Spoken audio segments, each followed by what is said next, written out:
Alright, this video is on the 3 different types of minor scales. Now you might be wondering why there's only one type of major scale, but there are 3 types of minor scales. And that's a really good thing to be curious about. It's kind of a weird thing. But there are some issues kind of inherent in a minor scale that don't work for all musical situations. And so we need to make some alterations occasionally in order to really work with music. So before I begin, I want to just say a little bit about 2 aspects of music that we often talk about. One is melody. That's like the tune that you sing, or something like that. And that's usually more of a vertical thing. So we see that vertically on the staff. We see it goes by in time, and it's usually just one line.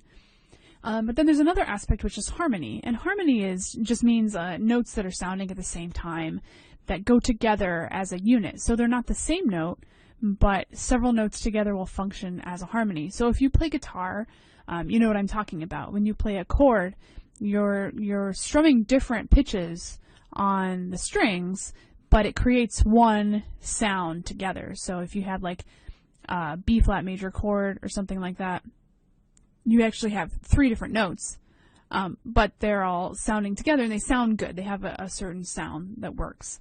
So that's the idea behind harmony. So harmony is often represented in music with vertical notes. So notes that are stacked on top of each other on the staff that sound at the same time. And also, if you play guitar, sometimes you don't see notation at all. Sometimes you just see like a chord chart or a lead sheet or something like that. And that's also another way to notate how something should be played. Not one that we really talk about in this class, but still a very important way of notation. Okay, so now that we understand the difference between melody and harmony, it'll make this make a little bit more sense, I think. So we already know what a natural minor scale is, so I'm going to go ahead and just write one. And I'd like to use B minor as our scale today. And let's go ahead and think in bass clef.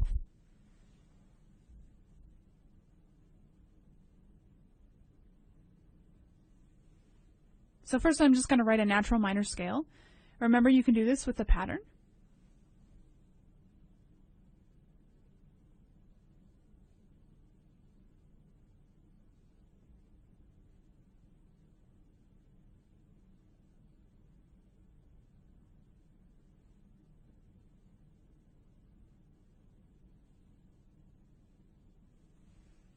Okay, so there's my B minor scale. Yeah, not major, definitely minor. A B major scale would have 5 sharps in it. A B minor scale only has these 2 sharps. So I can look around and see that this follows the pattern of whole and half steps. I can see that there's one and only one of every letter name, and only one note on every line and space between B and B. Now, we talked a little bit about this in the last video. Remember what we call scale degree 7 in this scale? Because there's only a whole step, not a half step,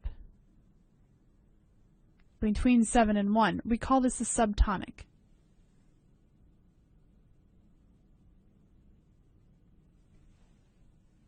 Now, there's nothing wrong with that, but because it's a subtonic, it doesn't lead up to tonic in the same way.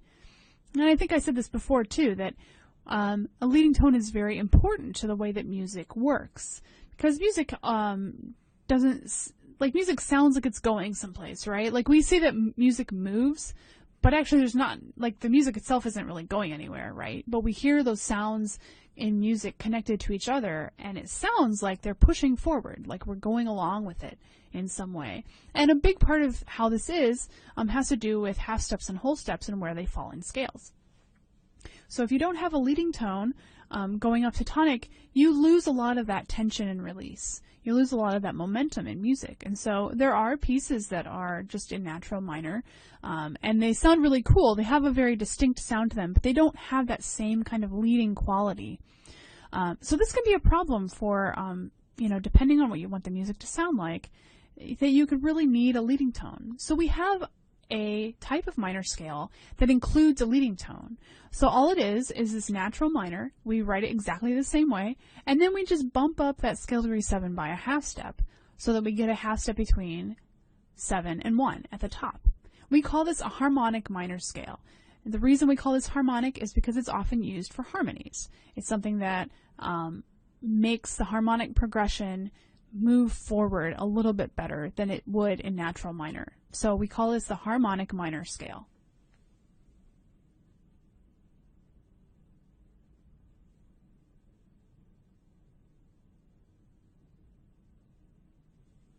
I'm going to start writing this by just writing the natural minor to start with.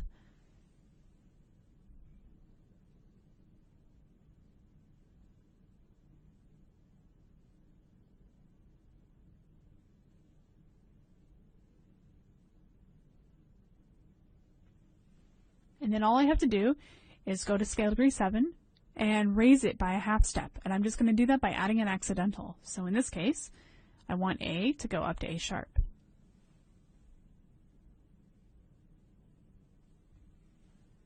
Now I've created a leading tone. And I can tell that it's a leading tone because A sharp is a half step below B. So instead of having a subtonic, I have a leading tone here.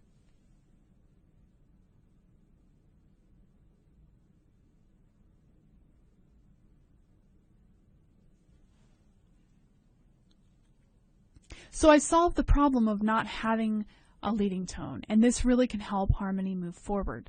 So harmonic minor is often used for harmonic situations where you have chords. You will almost always use a raised scale degree 7. We call it the raised leading tone. That's very, very common.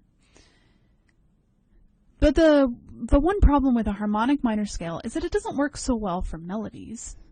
The reason that is because you end up having a weird interval between the G and the A sharp. Like if you look at how far away a G and an A sharp are on the piano, you'll see that it's not a half step and it's not a whole step. It's actually like 3 half steps, or a half plus a whole.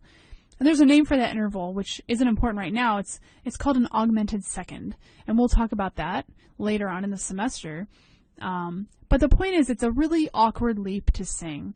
So if I was going to sing the scale, which I will when we get to the ear training video, you'll hear that between scale degree 6 and 7 in the harmonic minor is really odd, and it's actually very difficult to sing because we're used to singing, if we're going to go up a scale, we sing half and whole steps, but that bigger interval is kind of weird.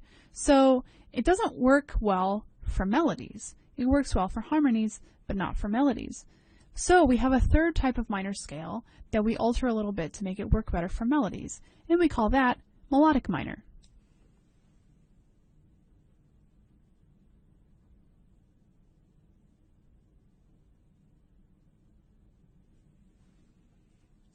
Melodic minor is just like harmonic minor. It still has that leading tone in it, which is very important. But to get rid of that weird interval between scale degree 6 and 7, we also raise scale degree 6. So it's just like a natural minor scale, except we raise scale degree 7 and scale degree 6 by half steps.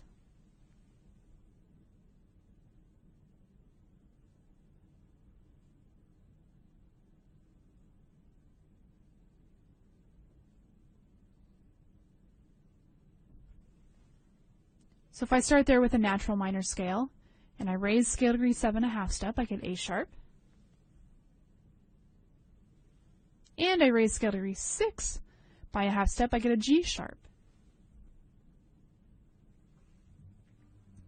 I still have a leading tone, but I don't have a weird interval between G sharp and A sharp anymore. I just have whole steps going up. From F sharp to G sharp is a whole step, and from G sharp to A sharp is a whole step, and then I have my half step between 7 and 1 for my leading tone.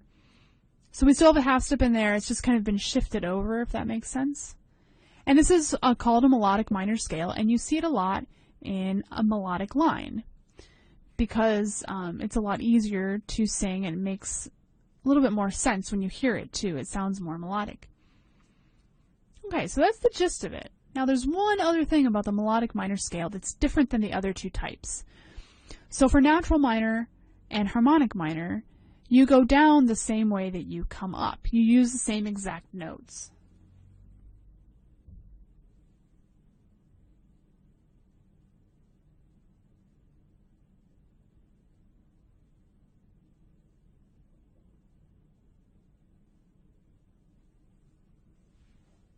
So you can see that the natural minor comes down the same notes. I did not follow a pattern for that. I just looked at the ones I had written going up and I copied them over. Same with the harmonic minor. Once I read it correctly going up, then I know going down will be the same.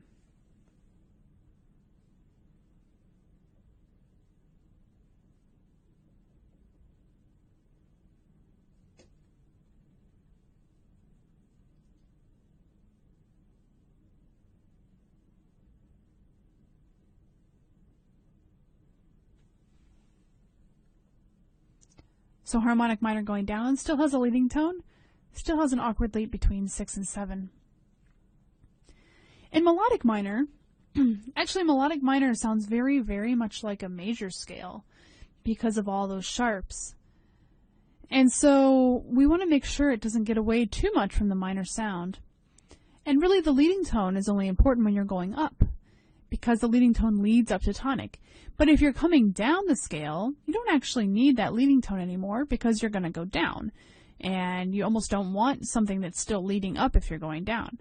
So again, in harmonic minor, that's not important if you're going up or down because you're thinking about chords and you're thinking about vertical harmonies and you're not thinking about what happens melodically, like what note comes next. You're not really thinking in that way. You're only thinking about vertical stuff. So in harmonic minor, we still want the leading tone no matter if we're going up or down the scale.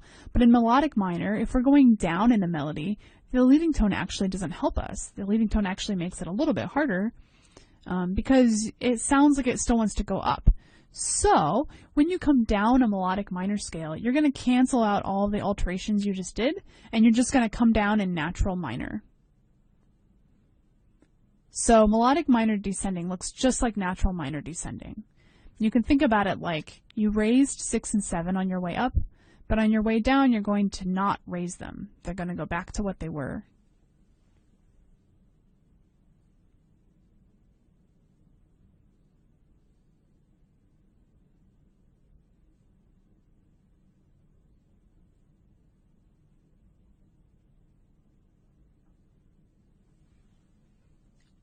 So it looks just like natural minor going down. Looks just like this. One thing that I will do here for clarity is I'm going to put an accidental on the notes that I'm naturaling. That's not really how you say it. I don't think naturaling is a word, but I'm going to just use it. So if I want to go back to an A natural from an A sharp, I can put a natural sign on it. We didn't talk about this yet. We haven't talked about it. We just talked about sharps and flats. But natural signs are very important. Normally you don't need them because we assume that a note is natural if nothing else has been done to it. But if you previously had an accidental on a note and you want to show that that accidental no longer applies, then you need to use a natural sign. So I'm going to put a natural sign on the A and a natural sign on the G here to be extra clear.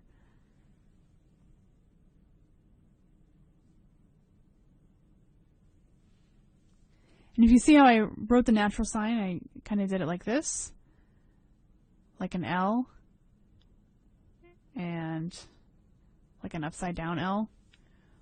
So you end up with a little square, and that square is perfectly contained either in the space between the lines or with a line going straight through it, just like you would for a sharp sign. Okay, so that's a natural sign. That's another accidental that we use. So I'm just going to be extra clear, make sure everyone knows that I am no longer sharpening those notes when I come down. All right, so that is how the 3 types of minor scales work. Just remember, natural minor follows the pattern. Harmonic minor is just like natural minor, except you raise the leading tone by a half step. And melodic minor is just like harmonic minor, where you raise the leading tone by a half step. You also raise scale degree 6, also you raise the submediant. But that's only going up. Coming down, it's just like natural minor because you no longer need those notes to be raised because you don't want to lead up anymore. In the next video, I will be singing some of these for you so you can hear what they sound like and you can hear the difference between them. And then in the homework, you will have to not only be able to write these different types of scales, but also be able to recognize what they sound like. So hopefully that will go pretty well. As always, if you have questions, please don't hesitate to contact me. I love hearing from you, and I like getting your questions.